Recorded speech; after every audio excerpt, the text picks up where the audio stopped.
بسم اللہ الرحمن الرحیم۔ میں جسٹس وجید الدین صاحب کا شکر گزار ہوں کہ انہوں نے اپنی پارٹی میں مجھے جگہ دی، اور جگہ دینے کے علاوہ انہوں نے مجھے اس امپورٹنٹ کانسٹیچوئنسی کے لیے نامینیٹ بھی کیا۔ جو کچھ انہوں نے بتایا ہے اس کے مطابق میں نے بڑے عرصے سے ریٹائرمنٹ کے بعد کوئی ایسی جگہ ڈھونڈ رہا تھا جہاں پہ یہ سب چیزیں جو انہوں نے فرمائی ہیں اس پر عمل درآمد کر سکوں، اور انشاءاللہ یہ سب کچھ جو ہے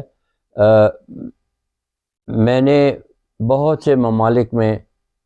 گھوما پھرا ہوں، اور میرا ویژن ایکسپوجر اور اس کے بعد ویژن کافی وائڈ ہے، اور ان سب کا استعمال میں انشاءاللہ الیکٹ ہو کر اسمبلی میں کروں گا، اور اس کے بعد مشاورت ہوتی ہے، اور میں پارٹی سے پوری مشاورت کروں گا۔ آپ یہ نہیں دیکھیں گے کہ میں جب وقت ختم ہو جائے تو اس کے بعد نظر نہ آؤں، نو، پارٹی میں آ کے ایک ایک چیز ڈسکس کریں گے، اور جو مشاورت ہوگی اس کے مطابق میں آگے اسمبلی میں وہ چیزیں پیش کروں گا۔ Thank you.